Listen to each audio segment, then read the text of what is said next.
Tendencias y tensiones de la evaluación educativa en Colombia, presentado por Sandra Lisbeth Castillo, Corporación Universitaria Minuto de Dios, Maestría en Evaluación Educativa e Intercultural. A lo largo de nuestra vida, la evaluación está presente en distintos ámbitos, siendo uno de los principales el educativo. Tradicionalmente, evaluar se asociaba con calificar, medir, controlar, juzgar y entregar resultados. Sin embargo, con el paso del tiempo, este concepto ha evolucionado hacia un enfoque más integral y formativo, en el cual no solo se miden los resultados, sino que también se impulsa la pedagogía crítica, el diálogo intercultural, el aprendizaje continuo y el desarrollo de competencias para la vida. Este cambio de paradigma busca una educación que va más allá de la simple transmisión de conocimientos, que fomenta el pensamiento crítico y la reflexión sobre la realidad social, cultural y personal de cada estudiante. En este sentido, es crucial la participación activa de la comunidad, ya que son sus miembros quienes conocen mejor su realidad, sus necesidades y falencias. Es así como en muchas instituciones educativas conviven diversas culturas, mestizos, afrodescendientes, indígenas, lo cual conlleva a que estos modelos educativos no sean efectivos para todos los estudiantes, ya que cada grupo tiene sus tradiciones, sus creencias y formas de aprendizaje distintas que no le permiten la participación en actividades que van en contra de sus valores y que no reconocen sus raíces culturales, dando como resultado una desconexión total entre el currículo y las necesidades reales de los estudiantes, lo que afecta el desarrollo de las competencias y habilidades. De esta manera, es importante que los modelos educativos sean adaptados a las realidades locales y culturales, permitiendo que cada comunidad participe activamente en la creación de estrategias que permitan un aprendizaje significativo, que valore la diversidad cultural y fomente el desarrollo integral de todos los estudiantes. Desde tiempos pasados ya se presentaban actividades relacionadas con la evaluación. En el siglo II a.C., Forest consideraba la evaluación como una práctica china para seleccionar funcionarios. A lo largo de la historia también se presentaron varias etapas evaluativas como las que formuló Alcaraz.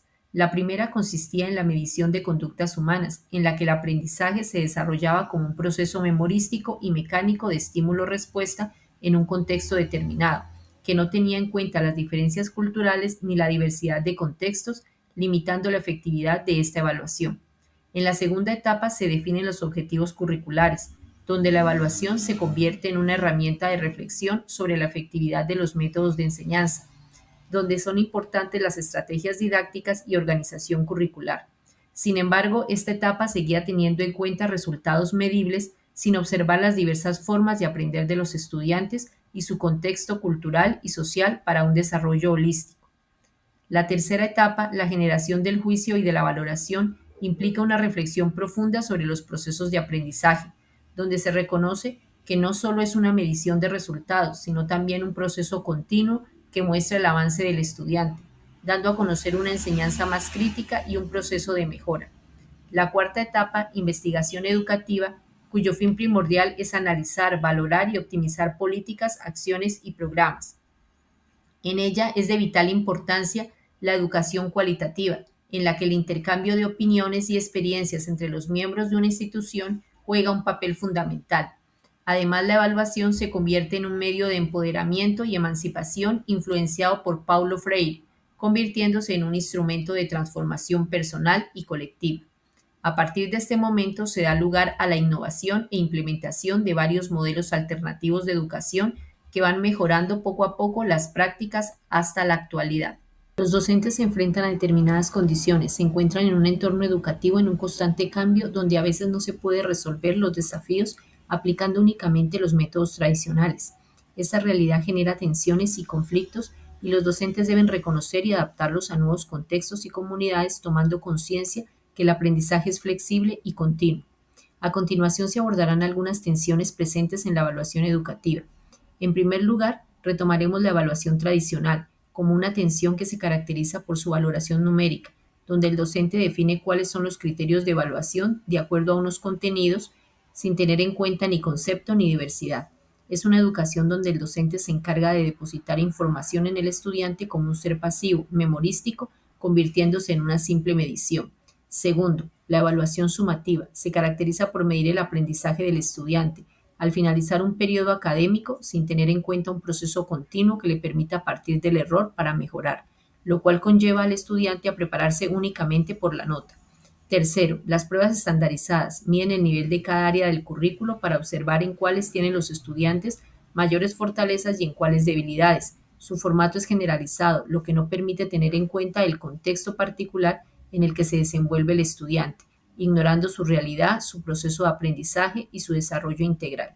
De esta forma, a medida que se presentan tensiones, se busca innovar o encontrar nuevas tendencias que sean más inclusivas y flexibles. Entre ellas podemos encontrar primero la evaluación formativa, que permite al estudiante seguir su proceso de aprendizaje, ser autónomo en la obtención de sus logros a corto, mediano y largo plazo, transformándose a ser creativo para realizar su propia evaluación, para ser consciente de sus fortalezas, debilidades y oportunidades de mejora. Segundo, la evaluación por competencia. No solo trabaja el conocimiento, sino que también tiene en cuenta diversas habilidades sociales, emocionales y cómo éstas en conjunto son aplicables a su realidad o contexto diverso, resolviendo problemas, teniendo en cuenta los ritmos de aprendizaje y una mejora continua. Tercero, la evaluación inclusiva reconoce y valora la diversidad del estudiante de acuerdo a sus intereses, habilidades y contextos. Su fin es brindar una educación de calidad sin discriminación de origen, condición social y cultura, promoviendo una educación equitativa. Sin embargo, en determinados momentos puede convertirse en una tensión, ya que algunos docentes no cuentan con la formación adecuada o la falta de recursos no permite atender a una población diversa de manera efectiva. Estas tendencias nos llevan a reflexionar sobre el papel de la evaluación en la educación. Es necesario adoptar un enfoque crítico, liberador e innovador que promueva un aprendizaje significativo y dialógico. En este sentido, la pedagogía crítica de Paulo Freire cobra importancia, ya que propone una evaluación dialógica y liberadora en la que tanto docentes como estudiantes aprenden de manera conjunta. Como Freire afirmaba, nadie educa a nadie, todos nos educamos en comunidad. Esto implica romper con el modelo tradicional y fomentar una educación que motive a los estudiantes a transformar su realidad, a asumir una postura crítica y convertirse en un agente de cambio. Por lo tanto, es fundamental diseñar propuestas de evaluación basadas en una pedagogía activa que fomente un aprendizaje significativo. En este sentido, se plantea una propuesta de trabajo dinámico, donde el estudiante, mediante la producción de textos escritos, puede expresar sus sentimientos y pensamientos, conectando su aprendizaje con sus entornos sociales. Esta propuesta se desarrolla en 4 momentos. En el primer momento, la contextualización. Desde la pedagogía crítica se reconoce la importancia de la realidad y la diferencia vivida como fuente de aprendizaje. Los estudiantes reflexionan sobre su historia personal y su entorno. Segundo, educación liberadora. Aquí el estudiante se convierte en el protagonista de su propio aprendizaje. Se le brinda total libertad para crear su texto de vida de la manera que desee, permitiendo expresar sus sentimientos y fortalecimiento su creatividad y autonomía. Tercero, diálogo crítico. En este espacio los estudiantes comparten sus historias, reflexionan sobre sí mismos, se fomenta el respeto por diferentes opiniones y el desarrollo del pensamiento crítico social. Cuarto, concientización crítica y transformación social. Finalmente, el estudiante analiza sus fortalezas, sus debilidades en la producción de textos, identificando aspectos a mejorar a través de un trabajo colaborativo y la construcción de su propio conocimiento. Esta propuesta permite que el estudiante se centre en su contexto, tome conciencia de su vida y de su historia y desarrolle herramientas para aprender y transformar su realidad.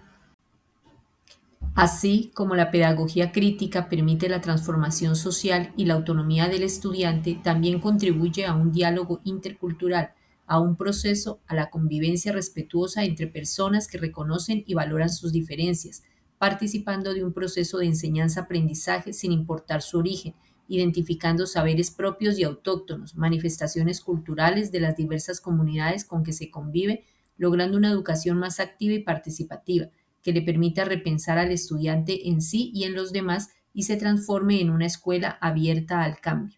En la actualidad, la práctica evaluativa ha cambiado dejando de ser un acto de medición de los estudiantes para convertirse en un proceso contextualizado, activo, dinámico, que reconoce la diversidad, brindando oportunidades de mejora y crecimiento para el desarrollo de una educación integral.